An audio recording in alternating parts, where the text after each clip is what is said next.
하나님의 형상인 이유 계속해서 얘기를 한번 해보겠습니다. 먼저 도덕적인 측면을 얘기를 해볼게요. 전에도 비슷한 얘기를 한 것 같은데 사자에게 도덕이 있을까요? 사자?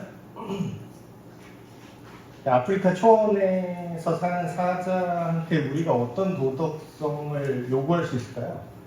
그게 그 자체가 이제 동물한테 도덕성을 요구하는 것 자체가 이제 말이 안 되죠. 예를 들어서 사자가 톰슨 가젤을 무고한 우리식으로 따지면 무고한 톰슨 가젤이 무슨 죄가 있어요? 그 머리 뿔 달리는 그 사슴 같은 애 있잖아요. 톰슨 가젤이 우리 입장에서 보면 무고하죠. 가만히 풀 먹고 있는데 사자가 와서 톰슨 가젤을 살해했어요. 그리고 먹었어요. 근데 그거를 우리가 그 사자를 형사 고소한 다음에 그 사자를 처벌하기 위한 법정에 세울 수가 있나요? 왜 안 그러죠, 우리는? 동물에게서는 도덕, 그러니까 인간사회에서 통용되는 도덕과 윤리라는 개념 자체가 의미가 없기 때문에 우리는 동물에게는 윤리, 도덕을 그렇게 요구하진 않습니다. 물론 이제 우리 입장에서 보면은 되게 폐륜적인 것들이 되게 많이 나오죠. 곤충 세계에서도 뭐 그렇고, 뭐 사마귀는 암컷 사마귀가 이제 교미를 한 다음에 수컷의 머리를 잘라서 바로 먹는데요. 되게 무섭네. 사람이라면 이제 되게 무섭잖아요. 근데 그거는 동물의 세계에서는 그다지 윤리 도덕적인 법칙이 적용이 되지 않는다. 그것이 생존이고 그게 그들의 어떤 삶의 룰이다. 뭐 이렇게 되고 있는데 인간은 왜 동물과 다른가? 인간에게는 무엇이 옳은가 그른가? 그러니까 무고하다. 아까 이제 그 사자한테 죽임당한 그 사슴이 억울하다, 무고하다, 죄가 없다라고 얘기할 수 있는 부분도 사실 인간의 생각이죠. 인간의 생각. 동물 자연계에서는 옳고 그름이라는 개념이 아니라 약하냐 강하냐, 본성이 더 세냐 약하냐, 육식이냐 초식이냐 이런 걸로 결정이 돼요. 근데 인간 사회에서는 물론 이제 암묵적으로는 약육강식, 힘 있는 자가 약한 자를 이렇게 괴롭히는 게 그렇게 돌아가는 것처럼 보이지만 대놓고 그렇게 하면 어떻게 되죠? 대놓고 다른 길 가는 사람 때려서 돈 뺏고 그러면 어떻게 돼요? 우리 사회에서는 정상적인 인간이 다스리는 사회에서는 그것을 규제하고 처벌합니다. 왜죠? 우리에겐 도덕이 있기 때문이에요. 자, 도덕이 어디서 왔을까요? 계속 얘기하잖아요. 도덕. 사람이 그러면 안 된 막 이러잖아요. 이 짐승이냐? 그러니까 사람이 뭔데? 대답을 못해요. 그러면서 요즘 배우신 분들은 그런 얘기를 하죠. 사람은 진화의 산물입니다. 오랜 세월 동안 그저 우연히 돌연변이가 발생해서 진화해서 사람이 됐습니다. 그럼 뭐예요? 사람은 그러면 안 되는 게 적용이 안 되는 거예요. 만약에 하나님의 인간을 창조했다는 걸 배제하고 하나님의 형상으로 인간이 지어졌다는 걸 인정을 안 하면요, 아까 사자한테 법정에 세울 수 없는 것처럼 인간에게 도덕을 묻는다는 게 의미가 없어져 버립니다. 사람이 그러면 안 돼. 근데 막상 또 그렇게 하면은 인간 사회가 유지가 안 되니까 어떻게 하죠? 신은 없는데 윤리는 지켜야 된대. 그 윤리는 어디서 하냐고. 우연히 만들어졌으면 뭐 윤리가 무슨 소용이야. 근데 아무튼 이때 도덕적 측면은 하나님께서 인간에게 넣어주신 하나님의 형상의 일부죠. 두 번째, 영적인 측면. 인간이 하다못해 요즘은 막 고양이도 막 영물이다 막 이러잖아요. 동물 중에 조금 똑똑하고 뭔가 감지를 잘하는 것 같고, 고양이, 강아지는 귀신 본다고 이런 얘기도 있잖아요. 뭐 아무도 없는데 월월 막 짖으면 뭐 귀신 본 거라고 막 그런 얘기를 하는데 그게 사실인지 아닌지는 잘 모르겠습니다. 어떤 전직 무당하셨던 목사님이 나와가지고 그거 뭐 누가 쓸데없이 그런 질문하더라고요. 목사님 근데 강아지가 귀신 보는 거 맞나요? 근데 그 전직 무당이었던 그 목사님도 그렇다고 하는 무당도 있고 아니라고 하는 무당도 있고 자기가 개 키우는 무당은 상관없다 그러고 개 별로 안 좋아하는 무당은 신이 오실 때 개가 짖어서 방해된다고 안 키운다고. 그러니까 뭐 알바 아니라는 얘기죠. 동물에게도 뭐 영적인 측면이 있네, 영물이나 어쩌고 얘기를 하지만 사실 영적인 측면이 있는 거는 인간이 유일합니다. 성경에 따르면 다른 모든 생물을 지을 때는 그냥 이제 지으시는데 오직 인간을 지으실 때만 어떻게 하시죠? 하나님께서 그 코에 직접 생기를 불어넣으셨다. 그래서 생령이 됐다. 이렇게 번역이 돼요. 근데 말이 너무 어렵죠? 우리나라 성경이 처음 들어온 게 한문 성경이 먼저 있었고 그 중국어 한문 성경을 다시 한번 번역한 거라서 표현이 되게 딱딱해요. 뭐 생령이 됐다는 게 뭔 말인지 이해가 되시겠어요? 생령이 됐다? 네, 그 쉽게 얘기하면 영적인 존재가 되었다. 그러니까 반드시 인간은요, 물질적인 영역만 있는 게 아니라 비물질적인 영역이 있습니다. 단순히 우리가 생각을 갖고 있다, 지성적인 영역뿐만 아니라. 근데 이 영적인 측면이 뭐냐면요, 영원을 사모하는 마음, 성경이 이렇게 표현했어요. 영원한 것을 소망하는 마음이다. 그래서 하나님이 없다고 생각하는 사람조차 영원히 살고 싶은 욕망은 있습니다. 역사적으로 수많은 군주들이 영원한 생명의 비법을 찾아라 뭐 그러면서 진시황도 그랬었고 그래서 막 수은으로 목욕하고 그랬대요. 그래서 더 빨리 죽었는데 지금 과학기술이 발전하니까 수은으로 목욕하면 수은 중독돼서 생각하잖아요.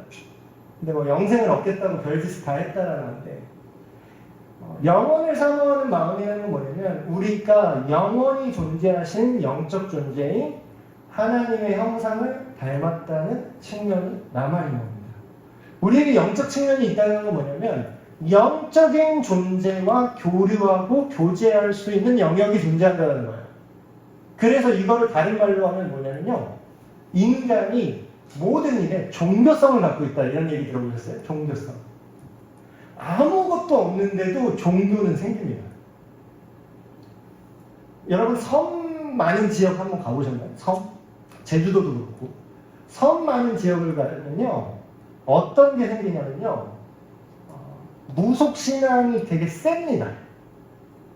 그게 뭐냐면 내가 할 수 없는 영역에 대해서 뭔가 책임져 줄 영적인 존재를 찾는다는 거예요. 본능적으로. 그럼 뭐예요? 바다의 날씨가 통제가 되나요? 근데 배 타고 나가야 돼요, 성 사람들은. 그럼 뭐예요? 뭐가 필요한 거예요? 내 힘으로 어쩔 수 없는 보다 높은 상위의 영적 존재를 갈망하는 거죠. 이걸 해결해 주세요. 해결해 주세요. 이건 과학이 아무리 발달해도 없어지지 않을 겁니다. 왜냐하면 인간은 영적인 존재이기 때문에 영적인 존재에게 의지하는 그 성향이 기본적으로 들어있어요. 근데 이거는 무슨 얘기냐면 그 안 믿는 사람도 이런 얘기를 합니다. 그 인문학자, 이런 철학자들도 무슨 얘기를 하냐면 예수님 안 믿는 사람인데도 불구하고 인류가 존재하는 한 종교는 영원히 없어지지 않을 것이다. 이렇게 얘기를 해요. 그게 제대로 본 거죠. 왜냐하면 과학이 아무리 발달한 거랑 상관이 없어요.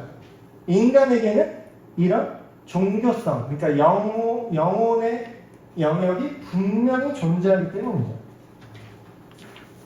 자, 그리고 정신적인 측면.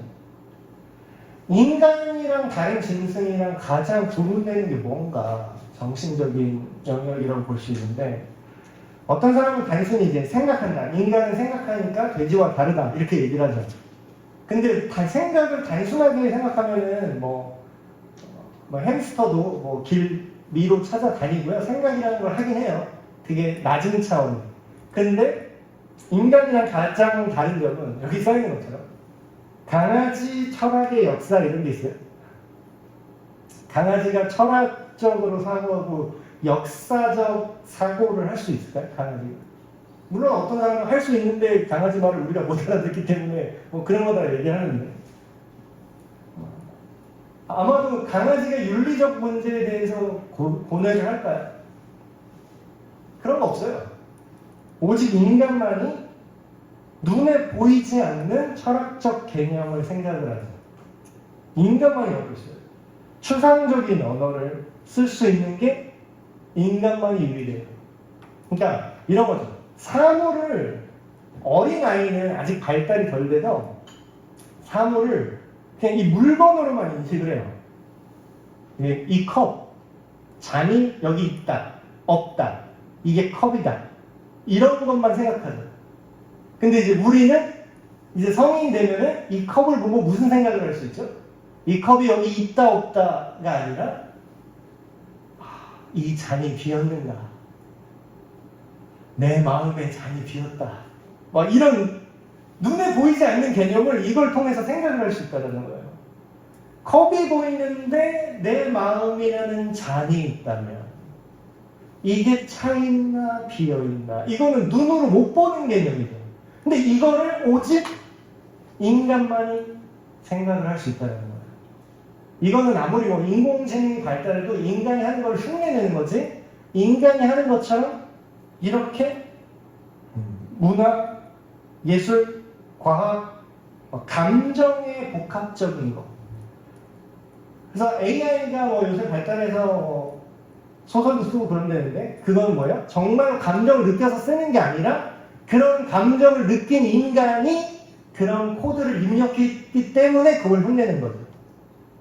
그래서 인간이 갖고 있는 이런 보이지 않는 세계에 대한 인식, 생각 이런 게 하나님의 형상이다. 그리고 또 인간은 사회적 동물이라고 하잖아요. 관계는 개미도 관계를 많이 맺고 있는데요. 개미도 사회적 동물인데요. 뭐 사회를 어떻게 규정하느냐에 따라서 다르게 생각할 수 있는데 개미는 사실 그 개미 호르몬의 명령에 따라 움직이는 명령 시스템이라고 합니다. 그러니까 우리가 겉으로 관찰하는 그들도 뭐 여왕이 있고 뭐 군인이 있고 일군이 있고 이래서 하나의 사회인 것처럼 인간이 그렇게 생각을 하는 거지만 사실 그들은 인간끼리의 사회적 관계라기보다는 그냥 명령과 호르몬으로 인한 규칙대로 움직이고 있을 뿐이에요. 근데 인간만이 서로 관계를 맺는 능력. 아까 그런 얘기했죠? 설교 시간에 공감할 수 있는 거. 누가 당신을 그렇게 괴롭히고 힘들게 할 때에 왜 같이 공감이 되고 왜 눈물이 나죠?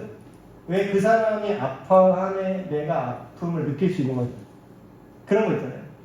막 가려다가 바쁘게 딱 가는데 새끼 발가락을 여기 방문에 모서리에 빡 찍었을 때 여러분 어때요? 물론 이게 되게 유치한 차원이죠. 여러분 이 고통 느껴지시나요? 미치겠다. 이렇게 된다고요. 그쵸? 난리 나죠? 근데 뭐예요? 이거를 내가 겪어봤기 때문에 여러분이 제 설명을 듣고도 듣기만 해도 이렇게 되는 거예요 지금. 그럼 뭐예요? 내가 알고 공감하고 너도 그렇게 느낄 것이다. 누가 내가 일을 했는데 돈을 안 줘. 그러면 되게 힘들고 억울할 것이다. 그럼 뭐예요? 그 사람을 직접 만나진 않았어요. 근데 우리는 관계를 느낄 수가 있는 거죠. 내가 경험한 걸 너도 느낄 거야.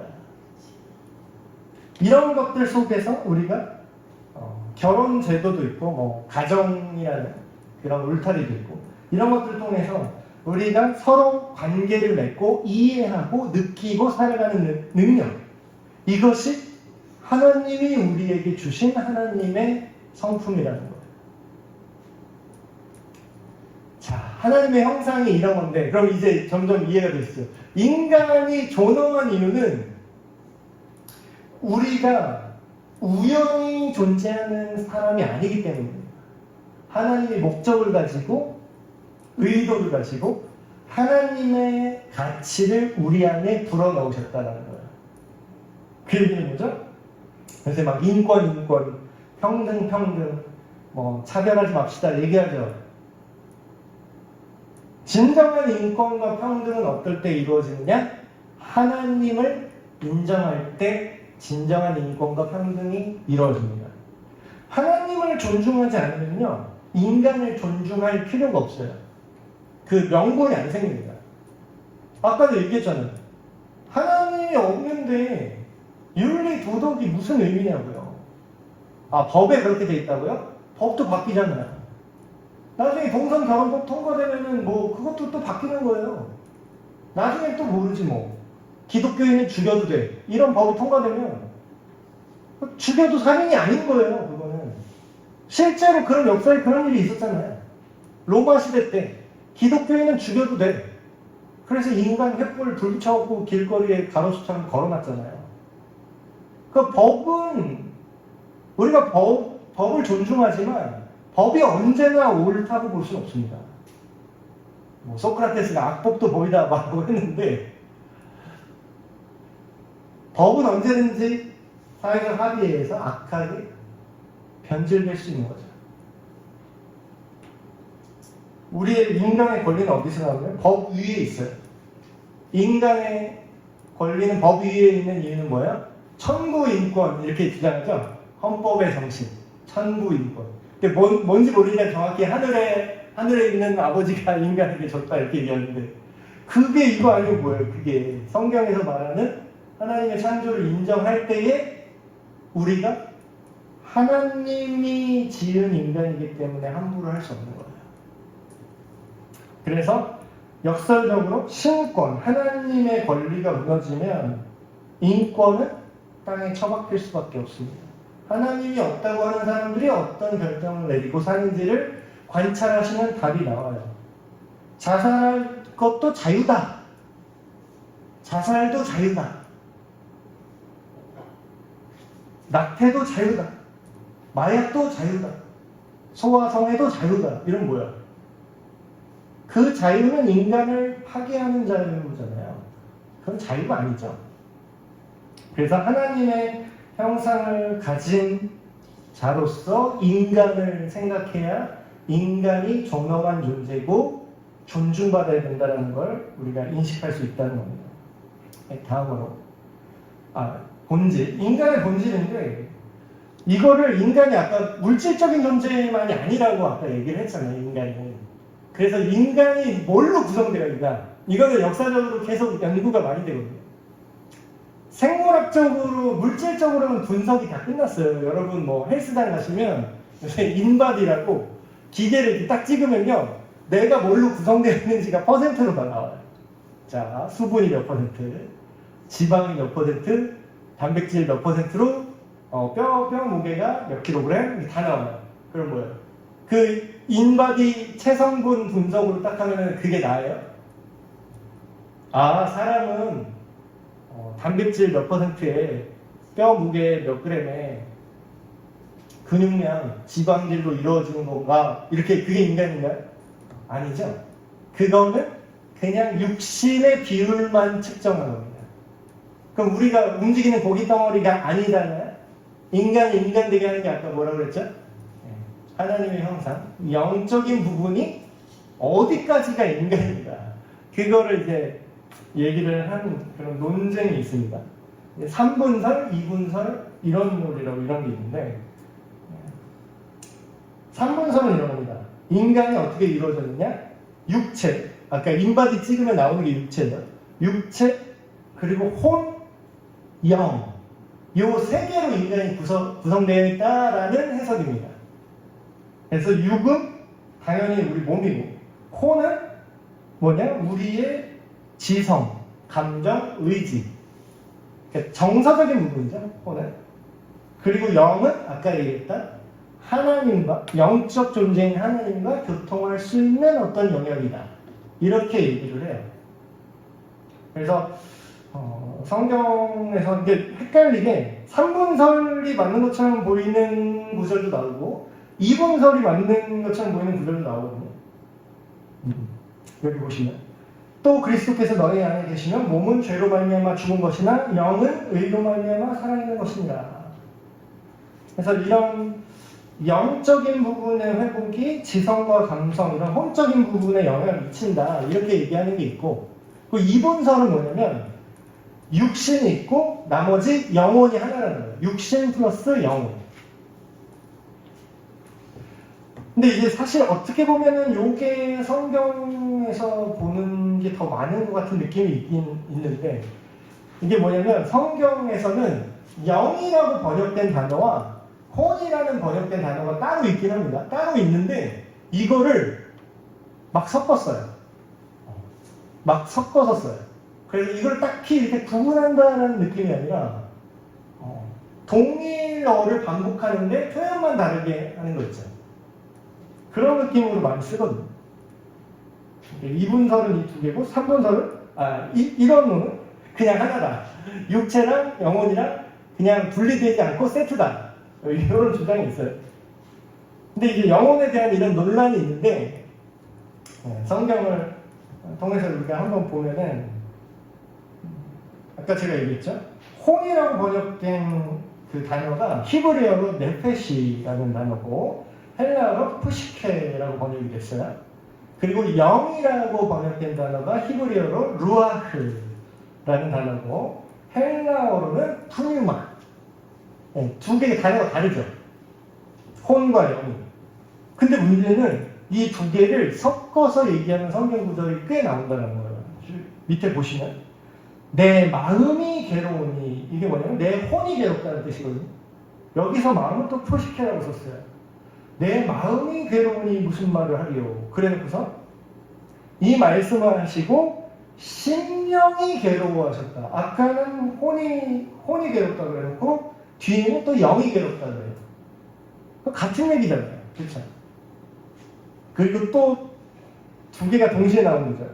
내 영혼이 푸시케라고 썼죠.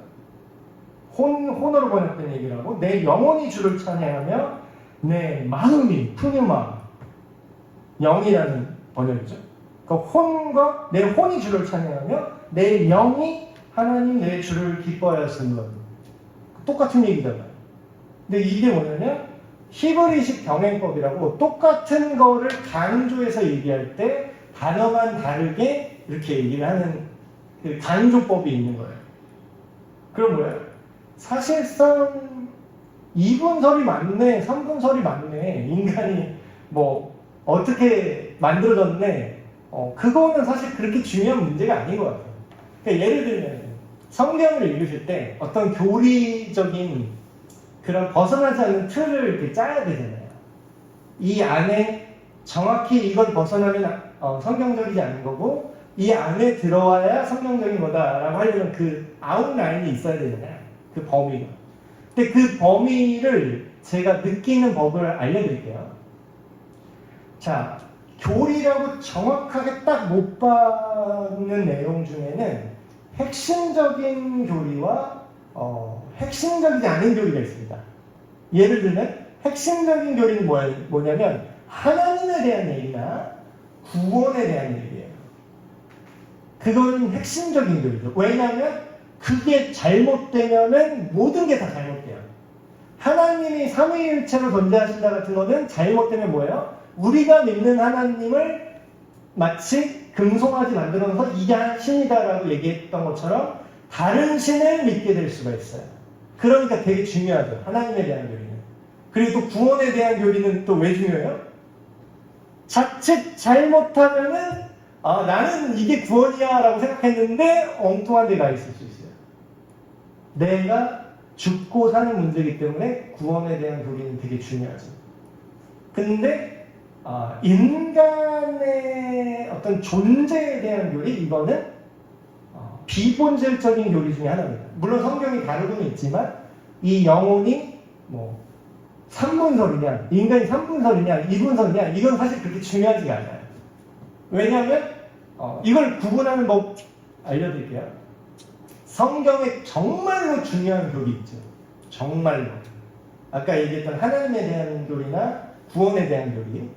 이거는 정말로 중요하기 때문에 성경이 정말 자세하게, 아주 자세하게 기록을 합니다. 그리고 하나만 기록을 하는 게 아니라 다른 여러 각도에서 이거에 대한 구원에 대한 얘기를 오해할 수 없도록 여러 각도에서 계속 얘기를 해요. 그런 거예요. 우리 하다못해 얼굴 이제 요즘 스마트폰 좋아져가지고 안면 인식한다고 처음에 핸드폰 사시면 내 얼굴을 내가 인식하잖아요. 그럴 때 어떻게 해요? 여러 번 이렇게 돌리라고 그러죠. 얼굴 각도, 여러 각도에서 다 나를 스캔을 하잖아요. 그런 것처럼 내 옆모습도 찍고 위도 찍고 아래도 찍고 이렇게 돌려서 다 찍어서 나라는 사람의 얼굴이 어떻게 생겼는지를 얘가 인식을 하는 거잖아요. 여러 각도를 다 평가를 해서. 그런 것처럼 정말로 중요한 교리는요, 오해할 수 없도록 여러 각도로 정확하게 설명합니다. 근데 그렇게 안 나와 있는 교리 있죠. 예를 들면 자살하는 사람은 어떻게 돼요? 이거. 자살하는 사람이 어떻게 되는지 모르겠어요. 근데 예수님 믿는 사람이 구원받고 예수님 믿지 않았던 사람이 지옥 간다는 건 확실해요. 이런 거예요. 어린애는 어떻게 돼요? 어린애 갑자기 살해당했는데 그러면 걔는 지옥 가? 뭐 이런 거. 안 나와 있어요. 근데 그런 것들을 통해서 자녀에게 뭐 유아세례 개념이 막 나오는데, 예를 들면 지금 얘기하는 인간이 어떻게 구성되어 있는가? 3분선인가? 2분선인가? 그렇게 중요하잖아요. 중요한 건 뭐야? 확실한 건 우리가 영적인 존재라는 거예요. 하나님이 다른 동물과 다르게 영이든 혼이든 영혼이든 그 어떤 비물질적인 특수한 영역을 우리 안에 지으셨다라는 거죠. 그리고 그 영역이 하나님과 소통을 가능하게 한다는 정도? 그것만 확실한 아웃라인이고, 그게 어떤 방식으로 있는지, 누구는 뭐 성령이 뭐 단전에 있다 그러고, 누구는 뭐 머릿속에 있다 그러고, 누구는 여기 마음속에 있다 그러고, 누구는 뭐 여기 인간 테두리에 돌려서 성령이 둘러 있다 그러고, 뭐 그거 알 거예요. 그거 몰라도 돼요. 그건 상관이 없는 거예요. 그건 그렇게 중요한 내용이 아니에요. 옛날에 그런 거 있잖아요. 종교 회의할 때, 옛날 교회가 타락했을 때 어디까지 타락했냐면, 본질이 아닌 쓸모없는 교리 논쟁을 엄청 했던 시기가 있어요. 그때 이제 교회가 회의를 하는 거예요. 교회가 회의를 하는데 주교 회의를 딱 열었어요. 종교 회의를 열었어요. 주제가 뭔지 아세요? 주제가 교회 종탑 위에 천사가 몇 마리까지 앉을 수 있냐가 주제예요. 천사는 거기에 영적 존재이기 때문에 무한히 겹칠 수 있습니다. 아닙니다. 이 무식한 소리 하네. 천사가 어떻게 한 자리에 그렇게 겹치나? 10명이 한계야. 이걸로 진지하게 싸웠대요. 그럼 뭐예요?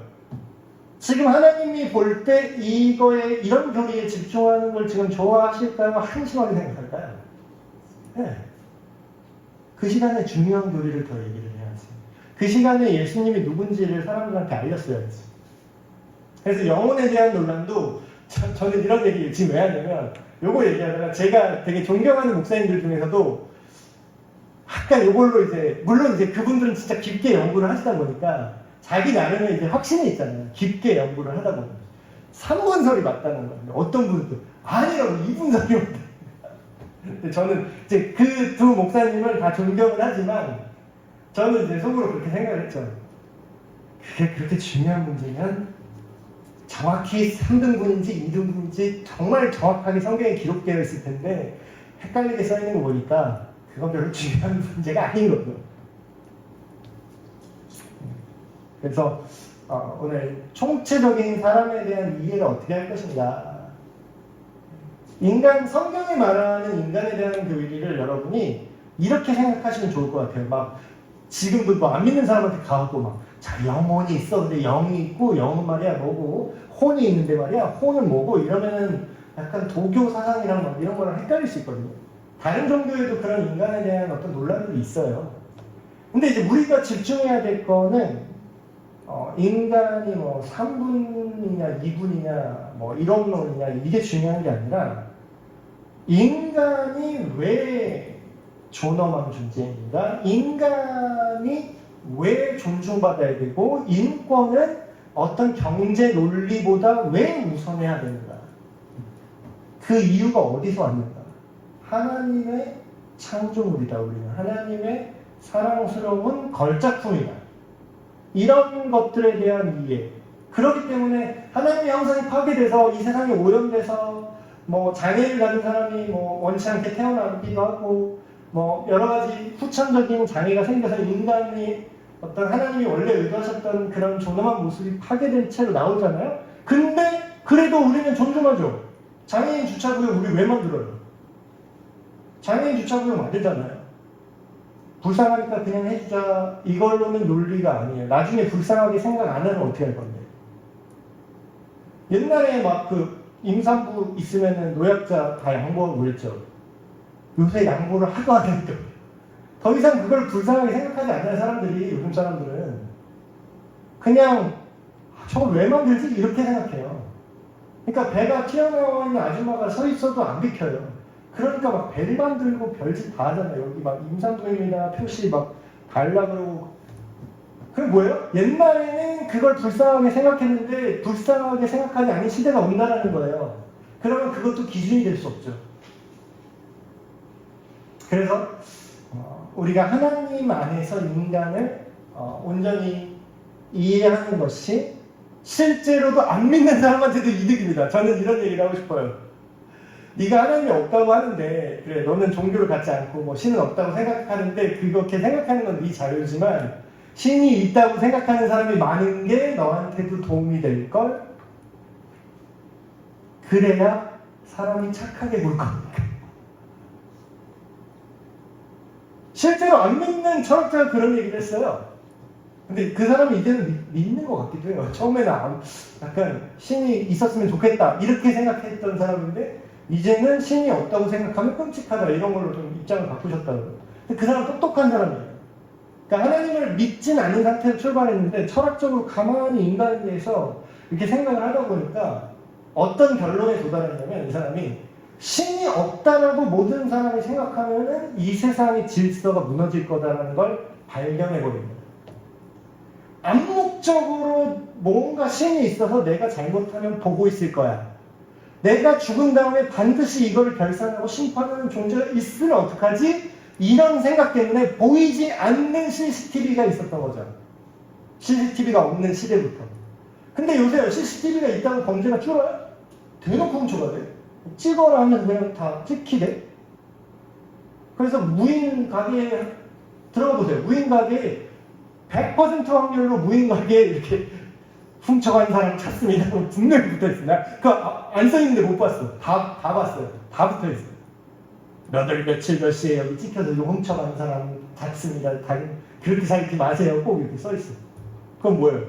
CCTV 있으나 마나 처벌받지 않는다고 생각하는 거예요? 인간은 저지르게 돼 있다는 거예요. 하물며 정말로 신이 없으면 어떻게 돼요? 하나님이 계신 게 우리 믿는 사람 입장에서는 정말 다행이고 감사한 거지만 안 믿는 사람이 생각해도 뭐예요? 네가 신이 없다고 생각할지라도 신이 있다라고 행동하는 게 이 사회를 바르게 행동하게 해요. 신이 있다라고 믿어야 인권이 존중돼야 되거든요. 그래서 오늘 여기까지 인간에 대한 성경의 이해 이런 것들 얘기를 나눴는데 뒤에 보시면 내용 요약 질문이다. 개인적 적용 질문이 있습니다. 이거를 한번 찬찬히 생각을 하셨으면 좋겠어요. 뭐 인간의 삶의 목적에 대한 의미. 사실 이런 게 모든 사람들이 고민하는 거잖아요. 내가 왜 살지? 막 이런 거. 근데 우리가 맨날 청소년 애들, 학교 다니는 친구들한테 야, 너 꿈이 있어야 돼. 너 꿈이 뭐니? 요즘 애들 이거 제일 싫어한대. 꿈 물어보지 좀 마세요. 이러고. 근데 우리는 청소년들한테 너는 꿈이 뭐니? 꿈을 가져야 된다. 이렇게 했었잖아요. 근데 막상 어른은 뭐 있어요? 없더라고요. 인생의 목표, 목적, 왜 살지? 어른이 돼서도 해결 안 되는 부분들이 상당히 많습니다. 근데 하나님이 인간을 지으신 이유, 목적 이런 걸 통해서 내 인생의 목적은 뭔가 한번 생각해 보시고 그리고 하나님을 닮았다는 건 하나님의 형상을 갖고 있다는 건 과연 뭔가 그리고 하나님의 형상으로 인간이 지어졌다는 걸 우리가 인식하고 그거를 믿는다고 했을 때 우리가 다른 사람들을 대하는 태도가 어떻게 바뀌는가 그런 부분들 노인, 약한 사람 그리고 뭐 매력적이지 않은 사람에게도 우리가 어떻게 대해야 되는지 매력적인 사람은 알아서 잘해주잖아요. 그래서 이런 부분들 여러분 생각하시면서 교리적인 내용에서 어느 영역은 끝까지 타협하지 않고 우리가 지켜야 되는지, 어느 영역은 여러 가지 이해의 여지가 있는지, 그런 부분들에 대해서 잘 구별하시면 좋을 것 같습니다. 예, 기도하고 마치겠습니다. 하나님 아버지 감사합니다. 오늘 인간에 대해서 이렇게 이야기를 계속 나눴습니다. 하나님께서 지으신 우리 인간의 본분을 기억하게 하시고, 또한 모든 사람들이 하나님의 형상을 닮아 지어진 존귀한 존재임을 깨닫게 하셔서 이 세상에 소외받고 고통당한 사람들을 멸시하지 않게 하시고, 그들에게 선하고 아름답고 또한 행복하게 살 수 있는 길을 함께 고민할 수 있는 우리가 되게 하여 주시옵소서. 우리 주 예수 그리스도의 이름으로 기도합니다. 아멘. 네, 마쳤습니다.